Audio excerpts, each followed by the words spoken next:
And last year నాకు మీరు చైర్పర్సన్గా అవకాశం ఇచ్చారు.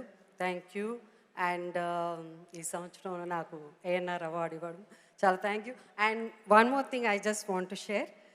నేను శాసనసభ్యురాలుగా ఫస్ట్ రాజకీయంలో ఎంటర్ అయినప్పుడు మా అసెంబ్లీలో చాలా ఎంతో though he was in opposition but he was a dynamic speaker. నేనే ఎంతో ఆశ్చర్యపోయేదని. నేను అప్పుడు తెలంగాణ వాదన మూమెంట్ ఉండింది కాబట్టి ఎన్నోసార్లు హౌస్ అర్జెంట్ అయినప్పుడు ఒక్కదానే కూర్చున్నప్పుడు use to come and talk to me and విధి విధానాల అసెంబ్లీ గురించి చెప్పేవారు.